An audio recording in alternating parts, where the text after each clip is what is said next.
Hey, what's good? This is Minister Yancy, and I'm going to talk about something that's going to be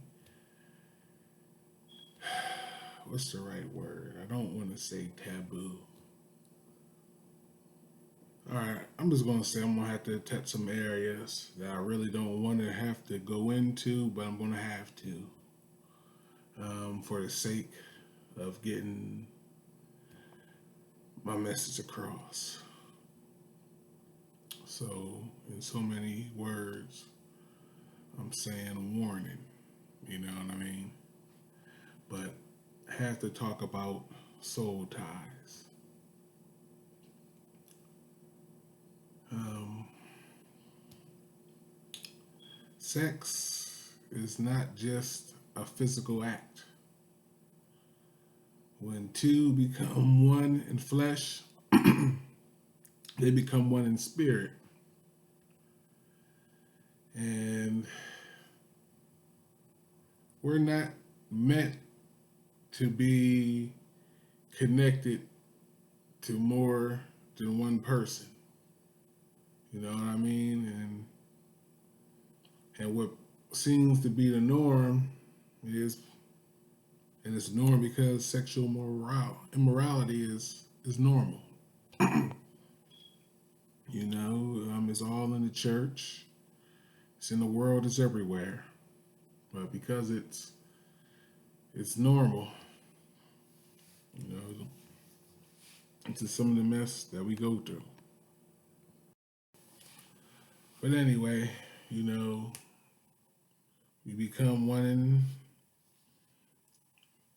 in the flesh, you become one in spirit, and people go around as they live their lives collecting so many other partners.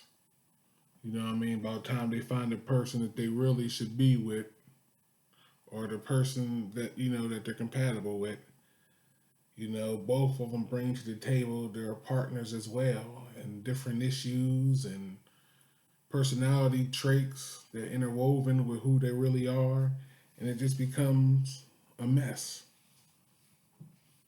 And I tell you, it's crazy.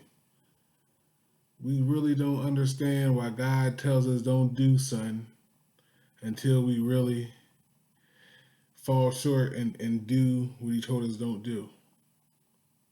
I don't know. It'd be better if we just listen, you know?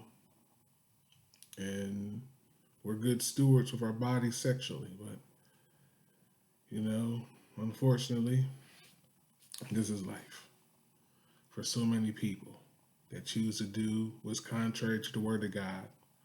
But anyway, talking about the soul ties and talking about these things I really don't want to touch but have to touch. Um, People really have to check themselves when it comes to these soul ties. I'm talking about fasting and praying. And I'm going to try to give you some more practical things that you really need to do in this video.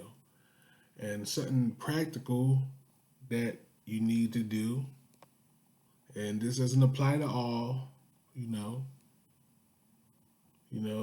people out here that still cherish some of their exes in their heart. And I gotta keep it real. Like, there are women out there that are married, that are three relationships removed from a guy that she cherishes in her heart because he was the biggest that she ever had.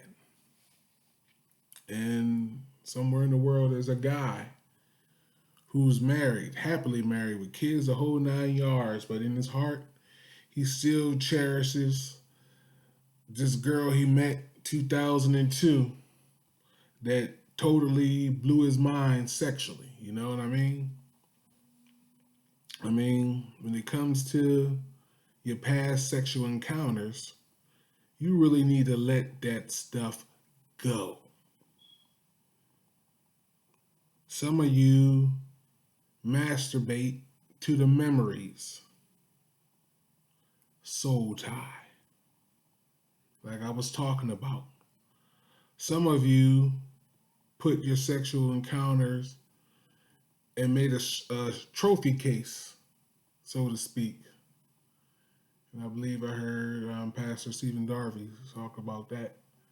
But yeah, some people, make their sexual encounters into a trophy. Like, dudes, like this was a girl, she had the biggest breasts, you know what I mean? Or a woman, he was the biggest, he was the best I ever had.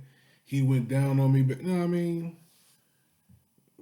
People, you do stuff like that, keep people as trophies. Soul tie. And something that's very common, that's very tricky. Music is a time machine. Music will take you back to a time and a place. I'm telling you, music is a time machine. And when it comes to some of this music, sometimes music can bring up a special memory of a special someone. And if that special someone been out your life for years, but every time you hear that song, it takes you back to them, you really need to check that in yourself. But all the things I just mentioned are things that really need to be checked, when it comes to these soul ties. Because some people hold on to these things not really knowing the spiritual ramifications that they put themselves in. And that's real talk. Like, you have to really let go. You have to really, really, really let go. Especially if you're in a situation where you messed up, you fell from grace, and you're getting your life together, and you finally met somebody, you want to be married, you know what I mean? You have to deal with those past sexual encounters and the people you dealt with. You have to deal with that stuff.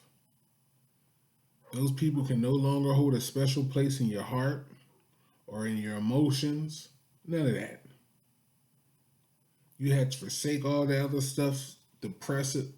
Like how a woman be suppressing some things, man. Just totally just let go, forsake that past use of your body as an instrument of evil, and just move on. It never happened. You know what I mean? You have to be finished with it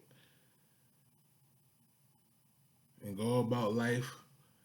Only intimacy is between that and the one that's going to be your spouse. You know what I mean? But you have to really check those soul ties, check those connections, man, before you enter marriage, or even move on before you even think you can move on to another relationship. And hopefully you have the wisdom of making the mistake of saying that, hey, I really don't need to be intimate until I get married. Learn from that mistake. But anyway, those are some things, some practical ways of checking yourself when it comes to the soul ties. If you struggle in any of those areas that I mentioned, come clean to yourself first. Come clean to yourself and do what you got to do. You know what I mean? Just stop doing those things and to truly let go. This is Minister Yancy. Take care. God bless.